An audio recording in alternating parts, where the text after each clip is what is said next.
Bien, mis hermanos, muy buenos días, buenas tardes. El momento en el cual ustedes estén viendo este video, ya estamos prácticamente finalizando el curso. Nos encontramos ya en la penúltima clase y realmente usted mismo conoce la perseverancia que he tenido, la constancia que he tenido. Evidentemente, hemos entendido, comprendemos de que el estudiar en EVA y el estar comprometidos en estas 7, 8 clases es un compromiso más que conmigo, es con el Señor. Así que si tú estás con la conciencia de que realmente has estado perseverando en esto, estés feliz y contento porque evidentemente es un compromiso con Dios y Dios conoce tu corazón. Bien, hoy día vamos a ver la lección número 6 del libro y la lección 7, en este caso en general de todo el curso, que habla acerca de la plenitud del Espíritu Santo. ¿Sí? La plenitud del Espíritu Santo. Vamos a diferenciar un poco el tema en cuanto al bautismo del Espíritu Santo en esta oportunidad. ¿Sí? Hoy en la clase vamos a ver estos tres propósitos. Primeramente, vamos a comprender un poco más el significado de tener plenitud en el Espíritu. Vamos a aprender acerca de las condiciones para poder recibir esta plenitud. Y evidentemente, al comprender estos dos puntos principales o dos propósitos principales, vamos a glorificar a Dios al entender que una experiencia disponible para todo creyente que profundizan en la comunión con el Señor vendría a ser la plenitud del Espíritu. ¿De acuerdo? Bien, mis hermanos, antes de poder iniciar con el primer punto, vamos a dar una pequeña introducción, ¿no? Nosotros en la Iglesia del Señor nos hemos percatado que muchas veces existen dos tipos de personas. Uno, de repente el creyente, quien aún manifiesta su pecado como si no hubiese nacido de nuevo. Seguramente habrán visto muchas veces a creyentes quienes aún muestran signos de que no han sido salvos, ¿no? O de que hay ciertas actitudes o comportamientos que no van conforme a lo que la palabra de Dios requiere de un creyente. ¿No? Y pareciese como si estos creyentes aún no hubiesen sido regenerados o no hubiesen nacido de nuevo. Pero eso no es así. Sabemos de que un creyente, al comprender el mensaje de salvación y al aceptar a Jesús, ya comienza a ser un hijo de Dios, ¿no? Pero ¿qué del creyente que está andando en pecado? Este no está perdido, ¿no? Sino que evidentemente sus debilidades, que muchas de ellas parten de su pasado, poco a poco van a ir desapareciendo. Y hoy día vamos a ver justamente cómo es que ocurre eso. Pero también vemos el otro ámbito, ¿no? El creyente quien muestra signos de santidad, quien muestra frutos dignos de arrepentimiento, quien constantemente se santifica, ¿no? Y evidentemente eso se hace palpable en sus actitudes, sus comportamientos, en los frutos espirituales evidentes que se hacen en él, ¿no? Es evidente que este creyente tiene mayor conciencia del pecado, ¿no? Y eso nos lleva a la conclusión que cuando nosotros estemos más cerca de Dios, más cerca de la persona de Dios, vamos a tener más facilidad de poder percibir lo que es el pecado e intentar y luchar por ya no cometerlo más, ¿no? Y esto nos lleva un poco a enfrentar ciertas realidades que a veces podríamos tener nosotros, ¿no? De plantearnos, por ejemplo, las preguntas de que, ¿cómo yo puedo vencer el pecado? ¿Cómo yo puedo dominar la ira, el enojo, la incomodidad, el mal carácter que a veces tengo, la envidia o deseos sexuales desordenados u otros males que podrían morar en mi persona? ¿Cómo es que yo puedo hacerlo? Y yo creo que todo creyente está preocupado muchas veces por eso. Gran parte de la respuesta es justamente en el tema de la llenura del Espíritu Santo. De la llenura del Espíritu Santo. ¿Sí? Así que ahorita vamos un poco ya a definir lo que consiste ser lleno del Espíritu Santo. Y espero que estén atentos para juntos también involucrándome a mí a aprender más en cuanto a este tema de la llenura del Espíritu Santo, que, como dice su palabra, todos estamos llamados a ser llenos del Espíritu Santo. Justo en Efesios, el libro de Efesios hace mención de ello. Sí, así que vamos al primer punto. ¿Qué es lo que vendría a ser la llenura del Espíritu Santo? No es la pregunta que vamos a plantearnos. ¿Qué es lo que vendría a ser la llenura del Espíritu Santo? ¿Sí? En principio, mis hermanos, está muy relacionada a la experiencia cristiana, con el poder y el servicio, ¿no? La obra del Espíritu se relaciona a la salvación una vez y para siempre, como es la justificación y el perdón de nuestros pecados pasados, ¿no? Hablando específicamente, mis hermanos, con la salvación, con la obra encomendada principal de la regeneración. Pero en cuanto a la plenitud, mis hermanos, del Espíritu Santo, a la llenura del Espíritu Santo, es una experiencia repetida y mencionada muchas veces en la Biblia, a la cual la palabra de Dios nos exhorta a constantemente estar llamados a hacer. Vemos muchos casos, mis hermanos, en el Antiguo Testamento antes del Pentecostés, porque justamente habíamos comprendido anteriormente que a partir del Pentecostés uno ya puede morar en sí el Espíritu, en uno mismo. Antes del Pentecostés no pasaba esto. Había un momento en el cual había cierta plenitud con personas en el Antiguo Testamento, con personas en particular que Dios escogía, pero no existía esta llenura completa y constante del Espíritu, ¿no? Por lo tanto, eso nos lleva a creer que también había momentos específicos en el Antiguo Testamento donde creyentes eran llenos del Espíritu, ¿no? Justamente acabamos de ver una línea de tiempo.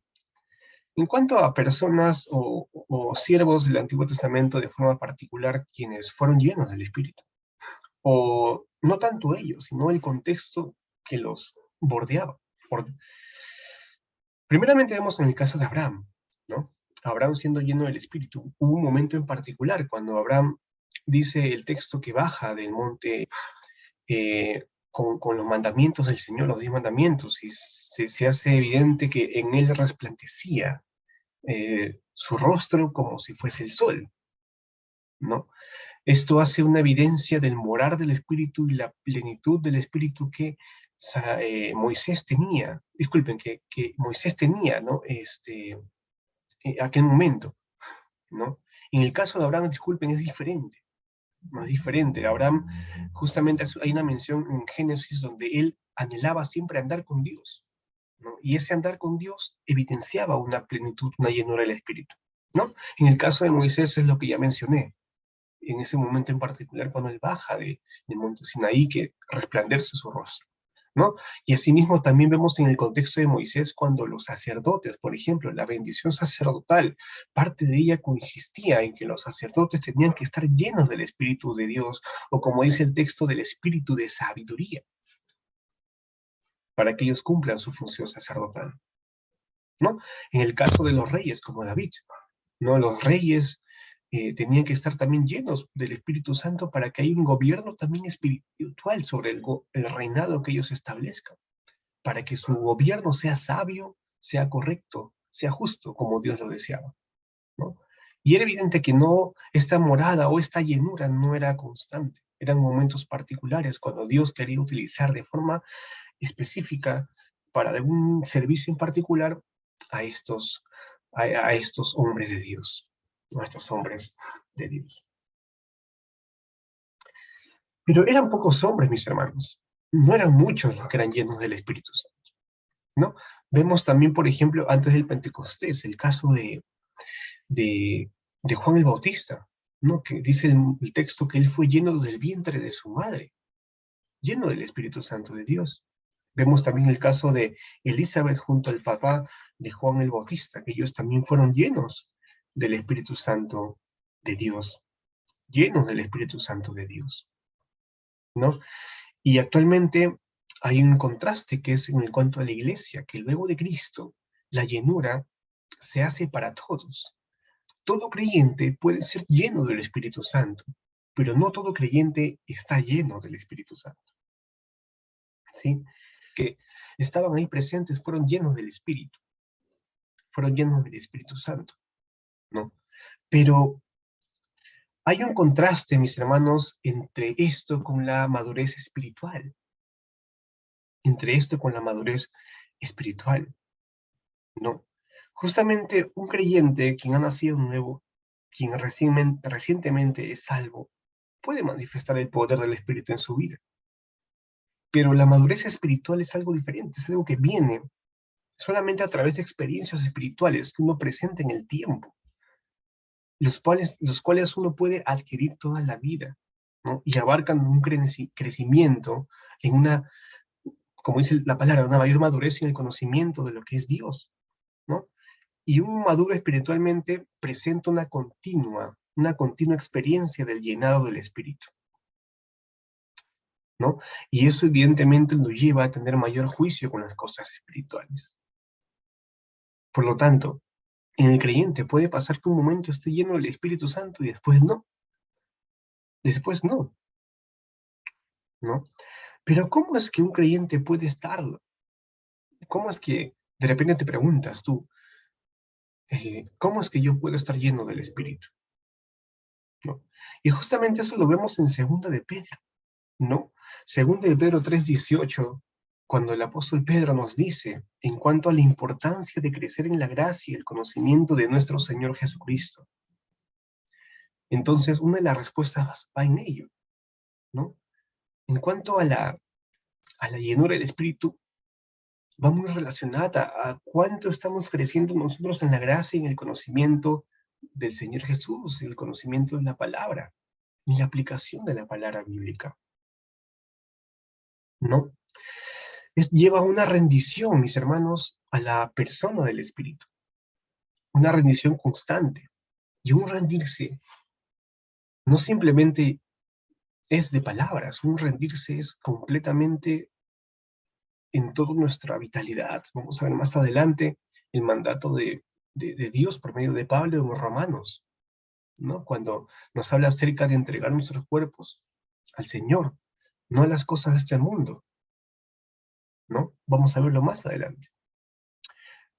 Mis hermanos, por lo tanto, la plenitud del Espíritu se cumple en cada creyente cuando él está completamente rendido al Espíritu, ¿de acuerdo? Por lo tanto, eso resulta en una condición espiritual en la cual el Espíritu Santo controla y dota de poder al individuo, a nosotros, al creyente. Es un momento en particular, un momento en particular, ¿no? Acá vemos justamente las implicancias, ¿no? Consiste en una rendición constante al Espíritu. Y la palabra nos exhorta también a eso, a que constantemente estemos llenos del Espíritu Santo de Dios, ¿no? Eso lo vemos también en el caso de Primera de Tesalonicenses capítulo 4, versículos 3 al 8. Se nos insta al estar llenos del Espíritu Santo de Dios, ¿no? Justamente tratando lo que observábamos en el Antiguo Testamento, ¿no? En el Antiguo Testamento, el Señor había capacitado por momentos a personas para el cumplimiento de misiones específicas, ¿no? Y era algo diferente ahora, que es que en el Antiguo Testamento era un momento particular que era parte de la soberanía de Dios para que hombres estén llenos, individuos estén llenos y alcancen la llenura del Espíritu, ¿no? Pero a partir de ahora, a partir del Nuevo Testamento, ¿no? El Espíritu Santo o la llenura del Espíritu Santo involucraban solamente a cristianos que estaban rendidos a Dios, ¿no? Rendidos a Dios, como ya lo hice mención hace un momento. La rendición al Espíritu Santo, a Dios, a la voz del Espíritu es un aspecto particular, una implicancia particular para que nosotros seamos llenos del Espíritu, seamos llenos de Él, ¿no? Es permitir, mis hermanos, que Dios cumpla su obra en mi vida, en nuestra vida. Es permitir que Él lo haga, ¿no? Justamente hay que un poco diferenciar el tema, que la plenitud del Espíritu no es una parte de la salvación en sí misma. La salvación es un punto en particular cuando el Espíritu viene y mora en nosotros, pero el estar lleno ya implica en un creyente. No es constante, se lleva a cabo en el tiempo. Y evidentemente el mandato de Dios es que estemos siempre llenos, pero no siempre vamos a estar llenos del Espíritu. Porque vamos a verlo más adelante que hay algunas cosas que un poco impiden que estemos llenos del Espíritu. ¿No? Hay unas cosas que también nos exhortan a nosotros a no hacerlas, ¿no? A no hacerlas. Entonces, mis hermanos, el mandato de Dios es que seamos llenos del Espíritu. Seamos llenos del Espíritu Santo de Dios.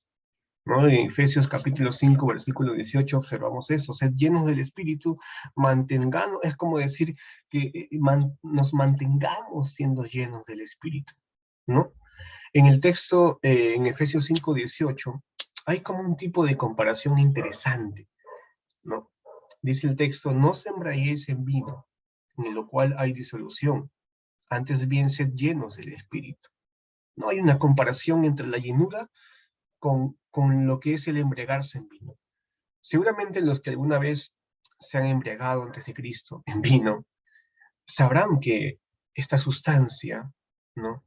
Genera muchas veces alucinaciones y toma control y dominio sobre el cuerpo, sobre los pensamientos, las actitudes, ¿no? Esta sustancia llega a hacer eso en el cuerpo humano. Entonces, ahí es cuando Pablo hace ese contraste, ¿no? Antes de estar dominados por esta sustancia, ¿no? Sean dominados por el Espíritu. El ser llenos es mantenerse siendo llenos por Él, siendo dominados por Él, en control por Él, antes que estas cosas, ¿no? Y vemos un poco ya la aplicación práctica de qué consiste ser lleno, ¿no? Es estar dominados, tomados en control por el Espíritu de Dios, ¿no? Vamos a ver más adelante un poco más qué consiste esas implicancias. Pero ese es el mandato del Señor. Ese es el mandato del Señor, ¿no? Por lo tanto, el creyente, mis hermanos, depende de Dios para la continua plenitud o llenura del Espíritu.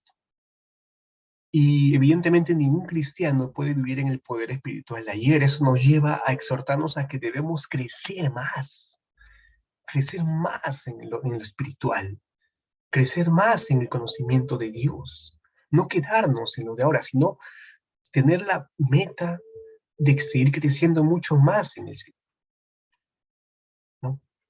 Seguir creciendo mucho más en el Señor.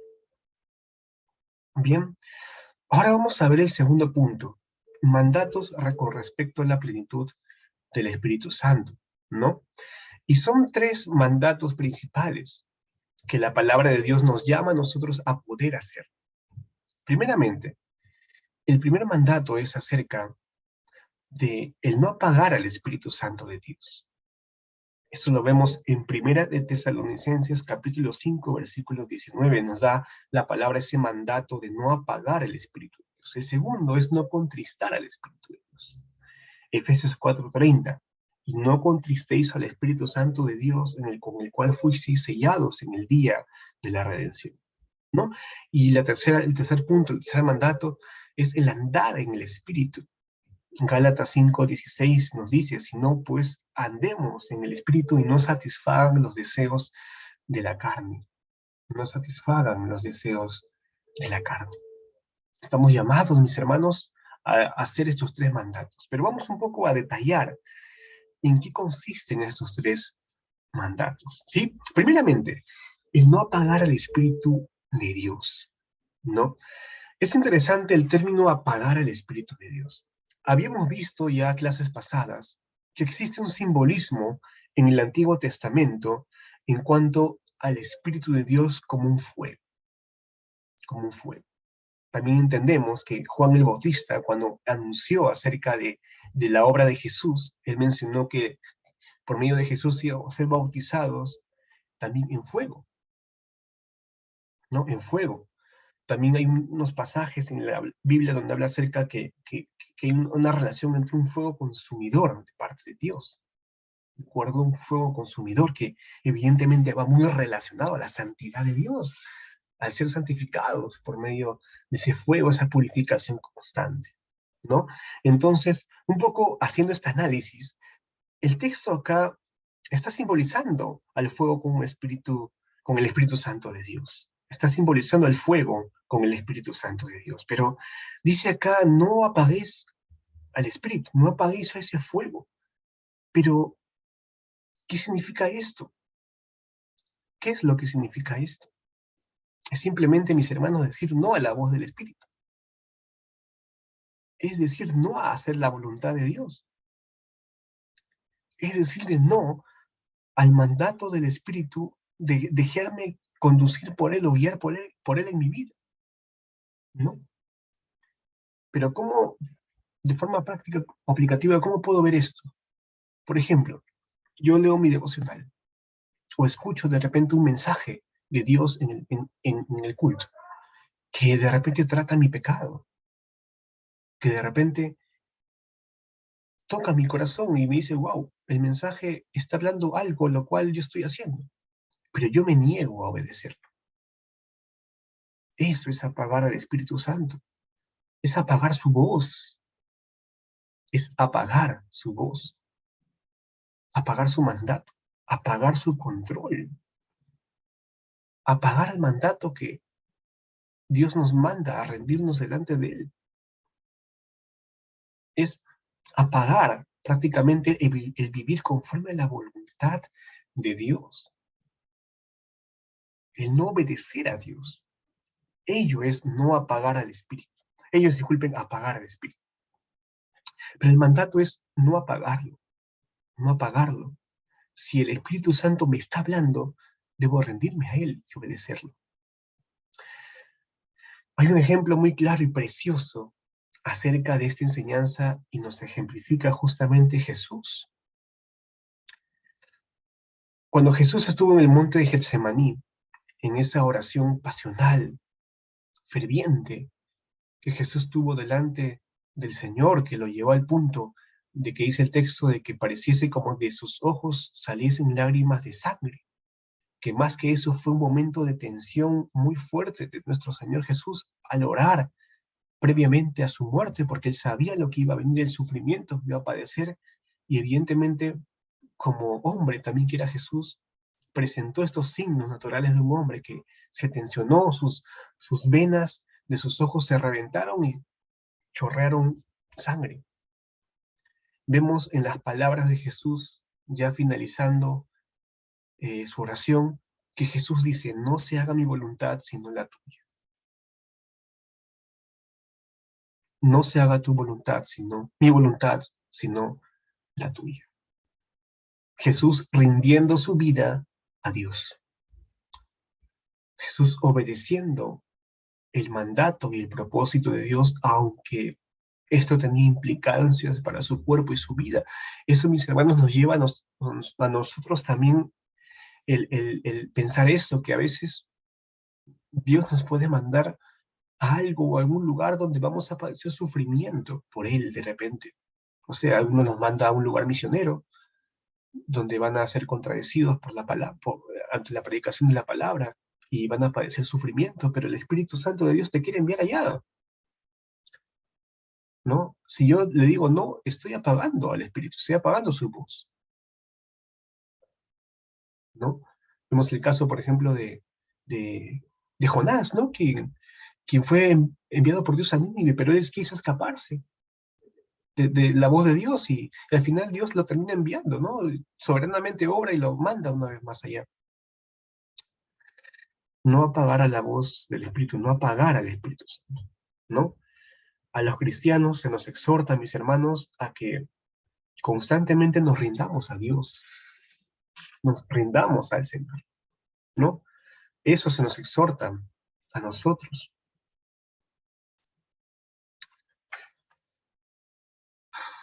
Interesante, mis hermanos, interesante, ¿no? Interesante.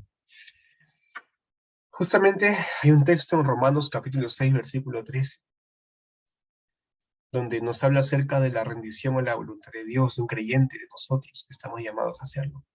¿No? Dice el texto que ni tampoco presentéis vuestros miembros al pecado como instrumentos de iniquidad, sino presentaos vuestros mismos a Dios como vivos entre los muertos, y vuestros miembros a Dios como instrumentos de justicia.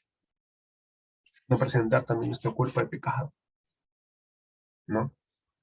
Dice también el texto en Romanos 12, 1 al 12, ¿no? Así que hermanos, os ruego que por las misericordias de Dios presenten, dice, su cuerpo como sacrificio vivo, santo, agradable, ¿no? A Dios, que es vuestro culto racional. No se conformen a este siglo, sino sean transformados por medio de la renovación de vuestro entendimiento. Entendimiento, interesante. Para que comprueben cuál sea la buena voluntad de Dios, agradable y perfecta. Miren, mis hermanos, la experiencia de ser llenado por el Espíritu Santo de Dios solo puede ser llevada a cabo cuando un cristiano toma el paso principal, un paso inicial que parte del mismo, ¿de acuerdo? Es un paso inicial que parte del mismo bajo ayuda de Dios también, de presentar su cuerpo en sacrificio vivo. Dice, lo cual hace asimismo un sacrificio santo y aceptable delante de Dios. Así como Cristo Jesús, mis hermanos, dio su cuerpo para ser sacrificado, Dios también espera lo mismo de nosotros. Él espera lo mismo del creyente, que también nosotros entreguemos nuestros cuerpos a lo que Él desea, a lo que Él desea para nosotros. Ahí comienza la llenura del Espíritu, mis hermanos. Al entender esto y comprender esto, entregar nuestro cuerpo, nuestra vida, toda nuestra voluntad a Dios. No, un cristiano no debe conformarse a lo que este mundo le ofrezca. No debe conformarse a lo que este mundo nos dé, nos brinde. No hay que conformarnos a esto. No hay que conformarnos a lo que mi contexto me influya, a lo que mi contexto en mi trabajo, en mi familia me influye. Si somos un creyentes, estamos llamados a vivir conforme a Dios, a rendirnos conforme a Él, ¿no? Un creyente debe estar dispuesto a interiormente ser transformado por el Espíritu Santo de Dios, ¿no? Y el resultado de esto es justamente una mente renovada, ¿no? Como dice el texto, una renovación de vuestro entendimiento, de nuestra forma de pensar, ¿no? Para poder reconocer las virtudes o los valores espirituales, ¿no? Eso es el entender y comprender la voluntad de Dios. A veces Dios nos puede llevar en caminos difíciles para propósitos en particular, ¿no? Y aquel cristiano que está reunido al Espíritu va a ser capaz de comprender que esta es la voluntad de Dios para su vida, no quejándose, sino entender que esa es la voluntad de Dios para su vida. Por lo tanto, mis hermanos, la exhortación es no apaguéis al Espíritu Santo de Dios. Es una exhortación para el tiempo presente, ya que esto debe ser una experiencia continua en el creyente. Debe ser nuestra experiencia continua, mis hermanos, también me incluyo. No apaguemos al Espíritu Santo de Dios. Lleva a tener una vida en rendición constante con Él, para con Él. Una rendición a la palabra de Dios. A medida que vayamos conociendo más y más de la verdad que está en la palabra de Dios, un creyente va a rendirse mucho más. Va a rendirse a lo que está comprendiendo más. Eso nos lleva a leer la palabra. Y no solamente leerla superficialmente, sino también a aplicarla en nuestra vida. Aplicarla en nuestra vida.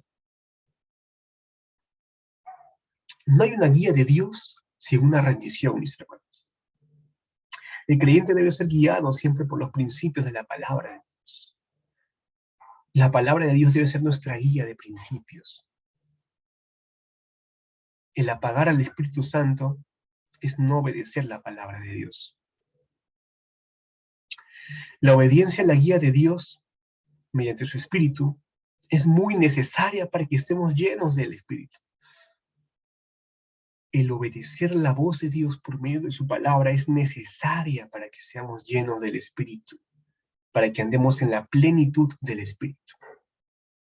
Y es ahí, mis hermanos, cuando concluimos que no siempre estamos llenos del Espíritu, porque a veces no obedecemos la voz del Señor. A veces no la obedecemos, pero estamos llamados a obedecerla, a ser llenos del Espíritu y a no apagar al Espíritu Santo de Dios, ¿no? A eso estamos llamados, mis amados hermanos. La plenitud del Espíritu consiste en seguir la guía del Señor. Un creyente, mis hermanos, debe entender que tenemos que ser sumisos a la voluntad de Dios, aun cuando ello, justo como lo mencioné hace un momento, implique el sufrimiento y las sendas que en sí mismas no van a ser placenteras, ¿no? Justamente Pablo dice el texto, que fue impedido, en Hechos capítulo 16, fue impedido a predicar en Asia y Bitinia, ¿no? En las primeras etapas de su ministerio, ¿no? Y justamente más adelante se le instruyó a él que fuera a esas mismas áreas a predicar, ¿no? Áreas difíciles, complicadas para predicar el Evangelio, pero Pablo obedeció la voz del Espíritu y fue allá, entendiendo aún las implicancias del sufrimiento, pero él entendía y comprendía de que ello era prácticamente el entregar su vida como un sacrificio vivo delante de Dios, y comprendía que esta es la voluntad de Dios, porque él seguramente había tenido un cambio de pensamiento, de perspectiva, bajo la guía del Dios. Y muchas veces la comunión, la guía, la instrucción, el poder de Dios no son palpables, sino son estorbados. Llegan a ser estorbados, ¿no? Es por eso importante el tema de la confesión. El tema de la confesión. Muchas veces podemos pasar momentos, por ejemplo, de condiciones físicas difíciles. Podemos estar hambrientos, podemos estar muchas veces cansados, agotados, pero justamente ahí, cuando más de repente estamos expuestos al pecado, porque uno cuando llega a estar cansado físicamente, a veces termina estando muy expuesto al pecado. Es ahí cuando más debemos estar llenos del Espíritu, porque nos encontramos vulnerables. Nos encontramos vulnerables, mis hermanos.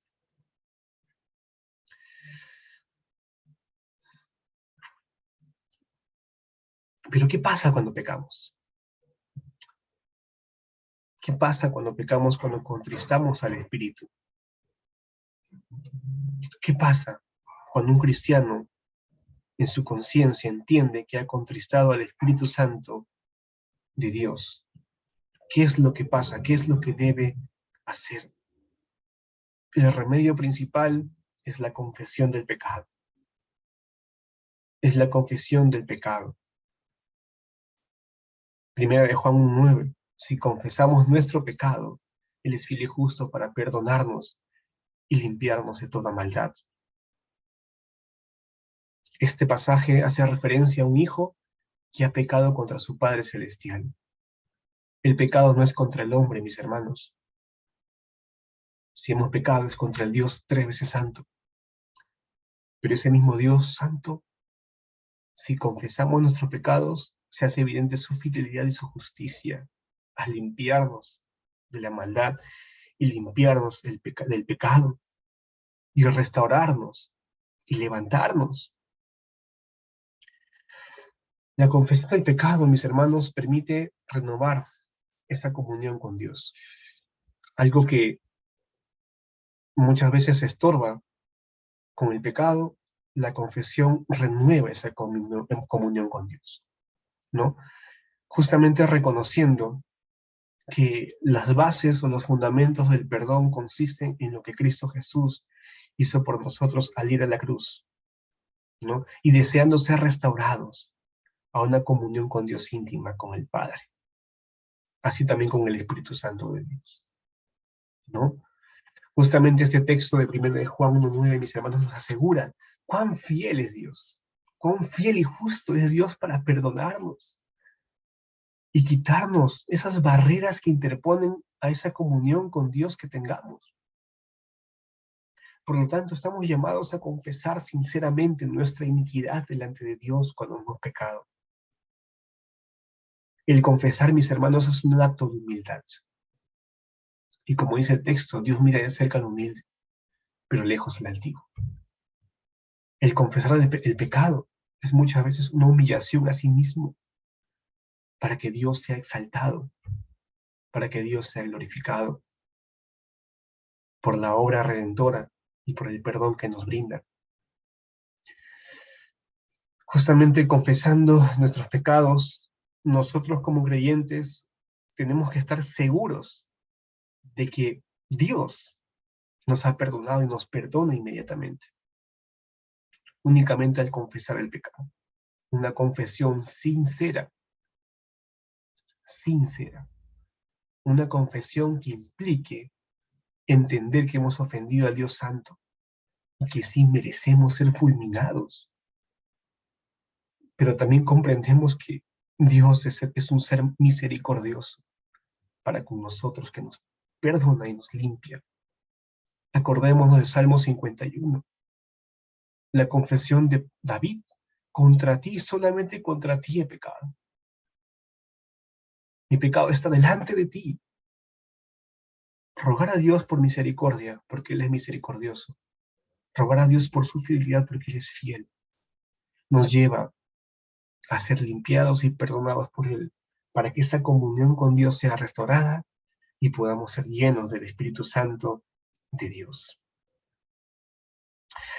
La restauración, mis hermanos, a la comunión está sujeta. La restauración a la comunión está sujeta. Por lo tanto, nuestra actitud humana siempre debe ser de confesión y de rendición a Dios. Pero también hay otro punto, mis hermanos, que cuando constantemente estamos contristando al Espíritu Santo de Dios, cuando mi pecado se vuelve una práctica constante, esto muchas veces resulta o da inicio a una disciplina de Dios, a un castigo de Dios, como lo vemos en Hebreos capítulo 12, ¿no? Entonces, eso nos lleva a algo. Muchas veces puede pasar de que el cristiano por sí mismo no se está juzgando. ¿A qué me refiero con esto?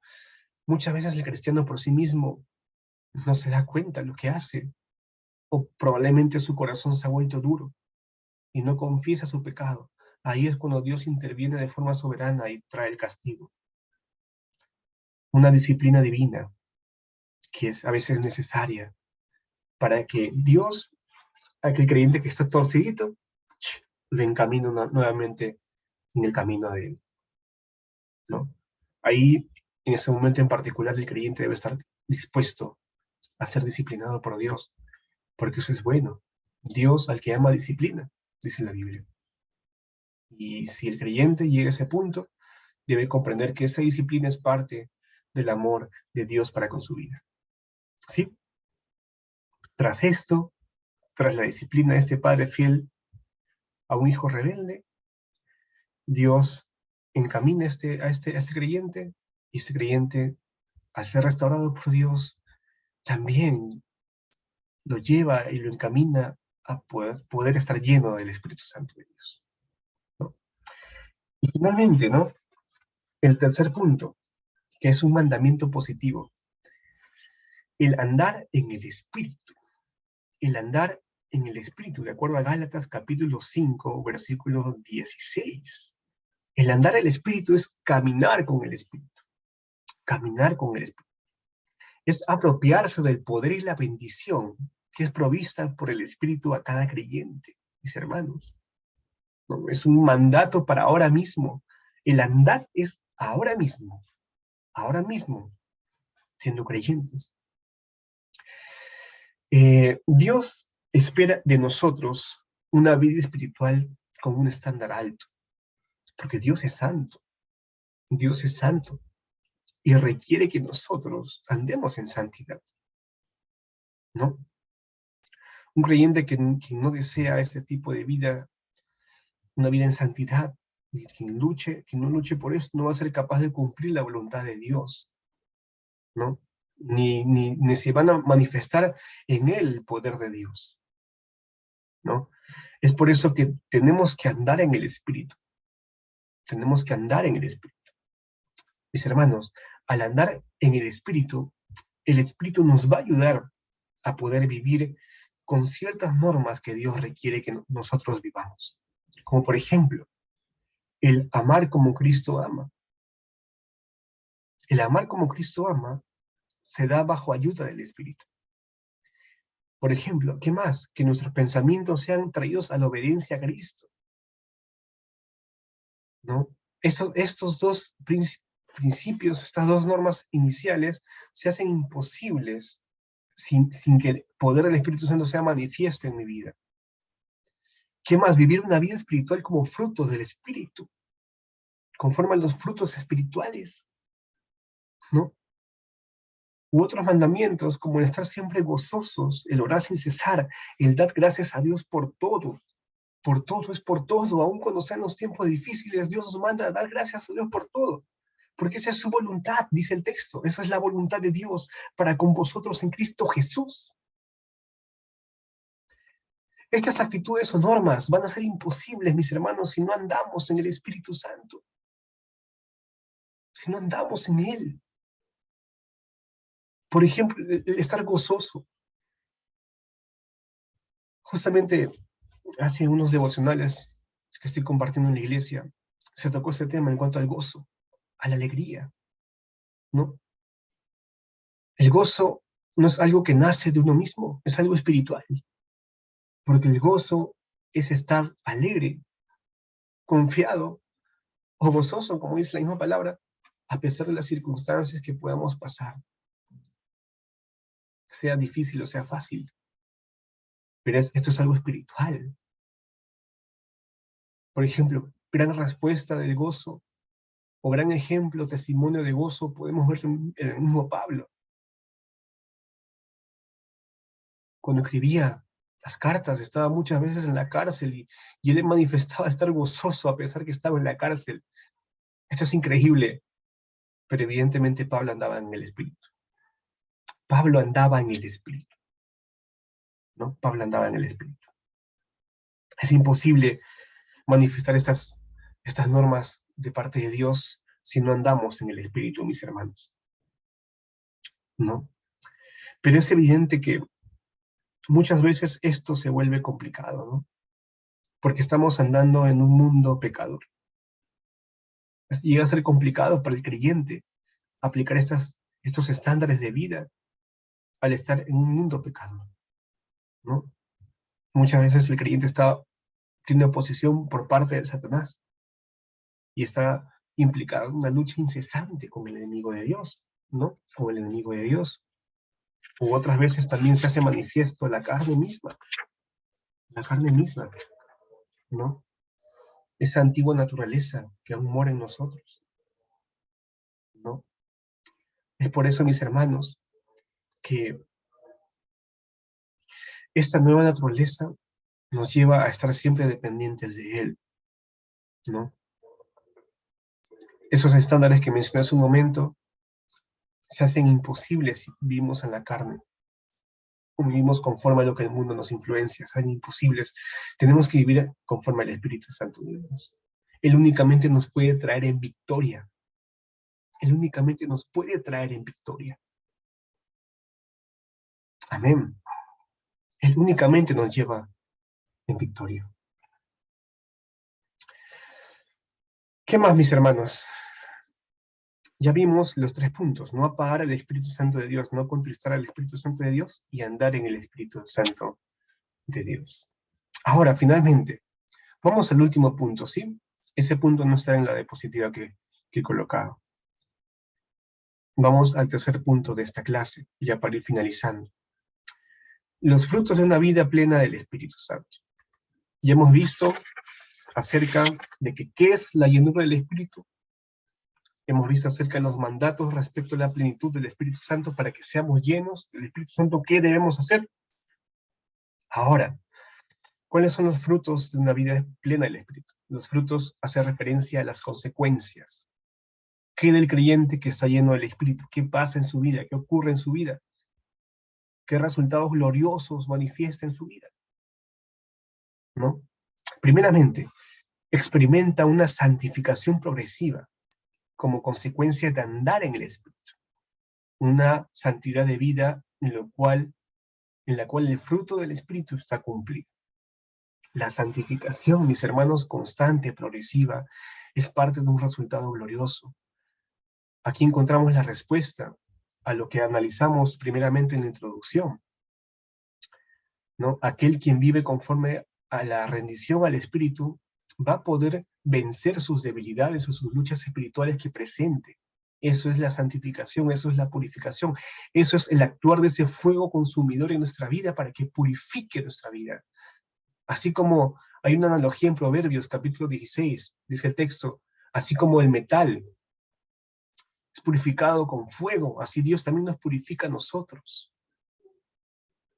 ¿No? Así también Dios nos purifica a nosotros, nos santifica constantemente.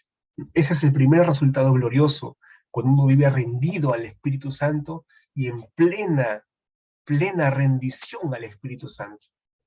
En segundo lugar, ¿qué otra cosa pasa en la vida del creyente? El creyente comienza a asimilar verdades espirituales que el Espíritu Santo le enseña, ¿no? Justamente, solamente bajo guía e iluminación del Espíritu Santo de Dios, uno puede comprender la infinita verdad que existe en la Biblia, en la palabra de Dios, ¿no? Él es quien nos revela las verdades de Dios. Si vives en plenitud del Espíritu Santo, vas a comenzar a leer tu Biblia y vas a recibir revelación de lo alto para tu vida, que primeramente va a ser de bendición para ti, pero también Dios puede usar estas palabras para tú bendecir a otros. Y es interesante cómo Dios nos usa de esa forma. Es interesante eso, mis hermanos, ¿no?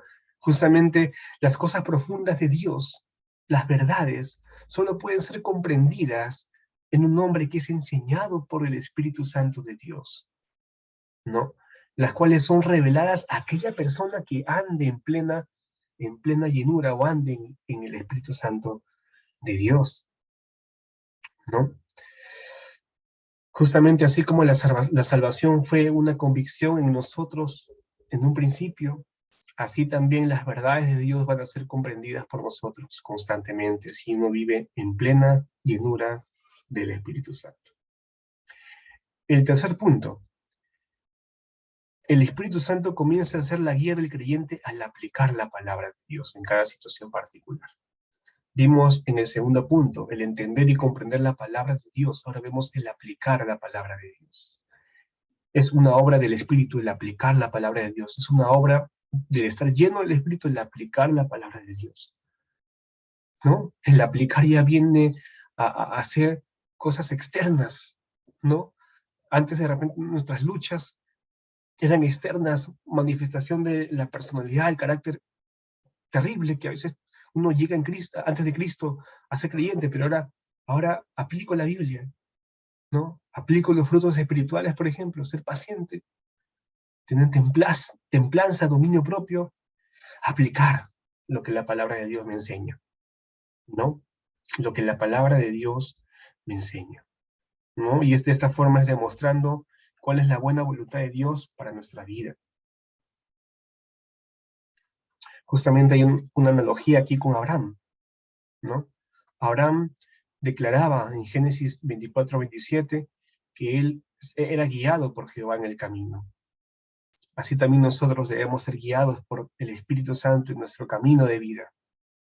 Una guía que es una experiencia normal en los cristianos que están en una relación correcta con el Espíritu Santo de Dios. Algo glorioso, mis hermanos. Qué lindo. ¿Qué más? El cuarto punto. El Espíritu Santo confirma la seguridad de salvación en el corazón del creyente, ¿no? Él es nuestro sello, lo vimos ya varias veces, ¿no? Es justamente algo normal para el creyente tener la seguridad de que Él es salvo, de que Él es salvo, ¿no? De que Él es salvo. El quinto resultado glorioso es que el Espíritu Santo, al andar en el Espíritu, permite al creyente toda expresión de amor y adoración genuina a Dios. Eso es muy, muy interesante, mis hermanos, muy interesante, ¿no? Una persona que no está en comunión con Dios no puede adorar a Dios genuinamente o de forma verdadera, ¿no? Aun cuando esta persona asista al templo, asista todos los domingos al templo, aun cuando de repente cante emocionalmente, exprese su alabanza con emoción, muchas veces la emoción no es un resultado de una comunión con Dios, mis hermanos, ¿no? Muchas veces no es así. A veces puede ser más que todo un ritual religioso que termina siendo algo que Dios no acepta, Es por eso, mis hermanos, que al estar en comunión con Dios voy a comprender y entender, voy a expresar mi amor y mi adoración a Dios de forma genuina y real. Como justamente Juan, hablando con esta mujer, a una respuesta en Juan 4:24. Disculpen, Jesús, hablando con esta mujer, le hace la respuesta en cuanto a la adoración. Justo Jesús le responde, ahí está en el texto, Dios es espíritu, y los que le adoran en espíritu y en verdad es necesario que le adoren. Dependencia del espíritu, para poder adorar a Dios de forma genuina, para que nuestra adoración sea oída delante de Dios, ¿no? ¿Qué más? El sexto punto, mis hermanos, el sexto punto, justamente la oración cobra vital importancia en la vida de comunión con Dios del creyente, ¿no? Vamos a tener deseos de orar. Un resultado glorioso es el deseo de constantemente orar, de pedirle a Dios guía, dirección para mi vida. Y asimismo que mi oración, que yo le dé al Señor, sea una oración inteligente, una oración conforme a lo que la palabra de Dios nos enseñe. Una oración que esté de acuerdo con la palabra de Dios. No una oración carnal que nazca de un propio deseo propio, valga la redundancia, sino una oración que sea revelada por el Espíritu Santo de Dios al creyente. Una revelación que, como dicen Romanos 8:26, que se haga evidente, ¿no? Esta intercesión del Espíritu Santo por nosotros. Justamente de acuerdo a esto, una vida de oración afectiva depende del andar del Espíritu Santo de Dios, ¿no? Si queremos que nuestra oración sea afectiva, y efectiva, mis hermanos, me refiero a cuando uno ora la voluntad de Dios. A veces oramos cosas que no están de acuerdo a la voluntad de Dios. A veces, de repente, nuestra oración no es la voluntad de Dios. Y nos preguntamos por qué es que Dios no responde a esta oración. Seguramente no es parte de su voluntad. Para poder nosotros orar lo que es la voluntad de Dios, debemos vivir conforme al Espíritu. Y hemos visto cómo es que vivimos conforme al Espíritu. La palabra nos guía. Rendimos nuestra vida, no apagamos la voz del Espíritu, no contristamos al Espíritu, andamos en el Espíritu. De esa forma vamos a orar lo que es la voluntad de Dios. Y muchas veces orar lo que es la voluntad de Dios es orar lo que la palabra misma nos habla. Disculpen el ruido.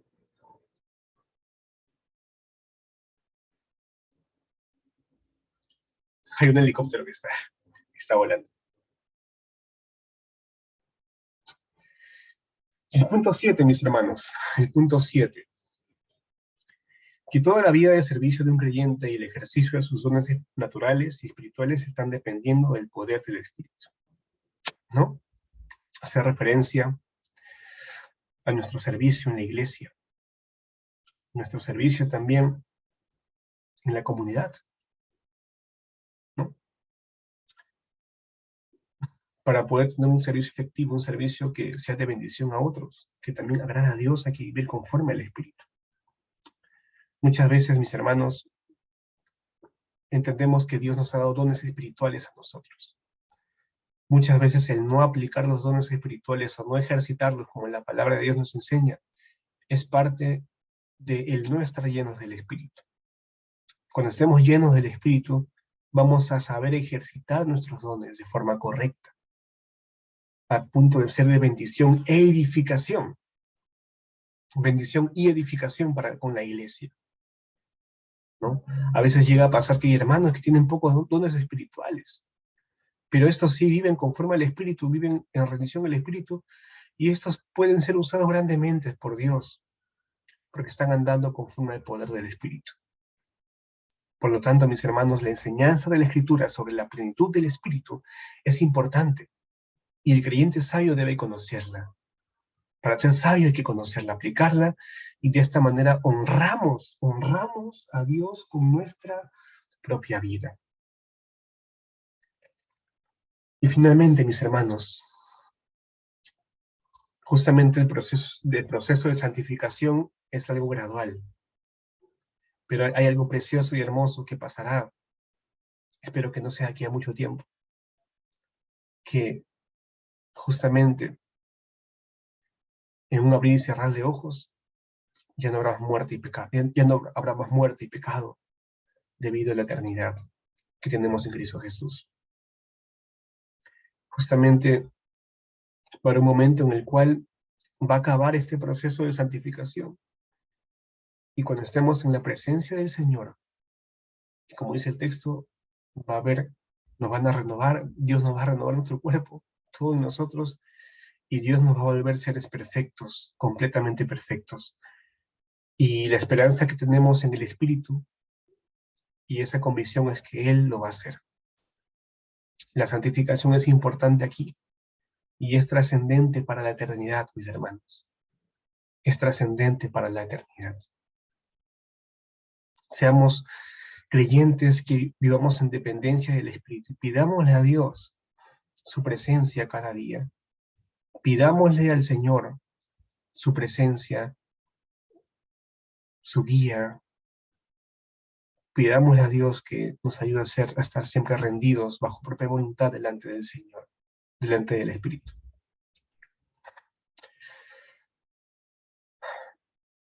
Por lo tanto, mis hermanos, estos son los pasos que un creyente debe hacer para estar lleno del Espíritu. Primeramente, orar pidiendo una presencia más plena del Espíritu Santo y de Cristo en su vida. Segundo lugar, meditar en forma personal en la palabra de Dios.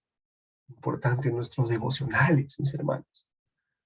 Nuestros devocionales, cuán importantes son. El Espíritu Santo no actúa aparte de la palabra de Dios. Lo hace por medio de la palabra. Y nuestra mente debe estar llena de la palabra de Dios.